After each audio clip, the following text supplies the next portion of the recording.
আমার স্নেহের সকল তৃতীয় শ্রেণীর ছাত্রছাত্রীদের জন্য নিয়ে চলে এলাম আমাদের পরিবেশ বিষয়ে একটি প্রশ্নপত্র। দ্বিতীয় পর্যায়ক্রমিক পরীক্ষার ঠিক আগের মুহূর্তে দেখে নাও এই প্রশ্নপত্রে থাকা প্রশ্নগুলি তোমাদের পড়া রয়েছে কিনা। যদি না পড়া থেকে থাকে তাহলে ঝটপট পড়ে নিতে হবে, হাতে সময় খুবই অল্প। এই কম সময়েও দুর্দান্ত রেজাল্ট করা সম্ভব। সম্পূর্ণ প্রশ্নপত্রটি আমরা উত্তরসহ প্রথম থেকে একদম শেষ পর্যন্ত দেখে নেব। প্রথমেই রয়েছে একের দাগ, বলা হচ্ছে ঠিক উত্তরে টিক চিহ্ন দাও। এখানে 4টি প্রশ্নের উত্তর লিখতে হবে, 4 নম্বর রয়েছে। প্রথম প্রশ্ন, স্কুলে ইউনিফর্ম নাকি কোট ও প্যান্ট পরে যেতে হয়? উত্তর হবে ইউনিফর্ম, তাহলে সঠিক উত্তর হচ্ছে ইউনিফর্ম, এখানে ঠিক করে দেবে। পরের প্রশ্ন, পাকা ঘরের ভেন্টিলেটর রাখতে হয় জল নাকি বায়ু প্রবেশ করাতে? উত্তর হবে বায়ু। গদ্দাগের প্রশ্ন, খেজুর পাতা নাকি নারকেল পাতা দিয়ে পাটি তৈরি করা হয়? উত্তর হবে খেজুর পাতা, সঠিক উত্তর খেজুর পাতা, এখানে ঠিক করে দেবে। আচ্ছা, এরপর রয়েছে ঘরদাগের প্রশ্ন, বলা হচ্ছে যেখানে বেশি ভূমিকম্প হয় সেখানে পাকা নাকি কাঠের বাড়ির সুবিধা? উত্তর হবে কাঠের বাড়ির সুবিধা বেশি, তাই এখানে ঠিক করে দেবে। কেন কাঠের বাড়ির সুবিধা বেশি ভূমিকম্প প্রবণ এলাকায়, সেটা তোমরা অবশ্যই পড়ে রাখবে, জেনে রাখবে। এছাড়াও বড় প্রশ্ন হিসাবে এই প্রশ্নপত্রে রয়েছে, সেখানে আমরা উত্তর করে দিয়েছি, তোমরা পড়ে নিতে পারবে। দেখে নাও বাকি প্রশ্নগুলো।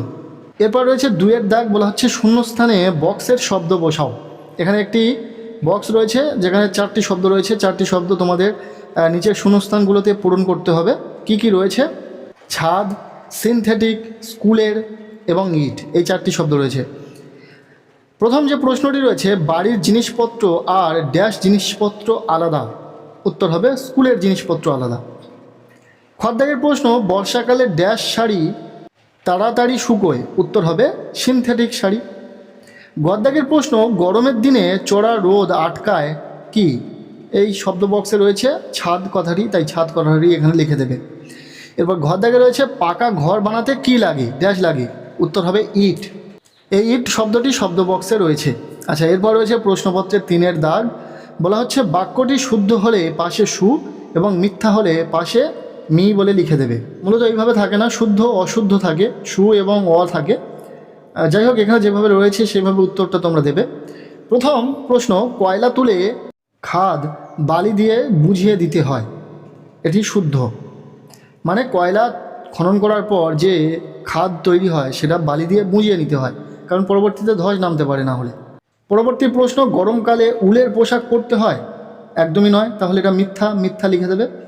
কারণ উলের পোশাক সবসময় শীতকালেই পরতে হয়, যাতে ঠান্ডা না লাগে। যাই হোক, এরপর রয়েছে গরদাগের প্রশ্ন, মাছি মৌচাক তৈরি করে? এটিও মিথ্যা, কারণ মৌচাক তৈরি করে মৌমাছি। এরপর প্রশ্ন, মামার বোন আমার মাসি হবে? এটা তো ঠিক, তাই শুদ্ধ লিখে দেবে। আচ্ছা, এরপর রয়েছে প্রশ্নপত্রের 4-এর দাগ, বলা হচ্ছে একটি শব্দে প্রশ্নের উত্তর দাও।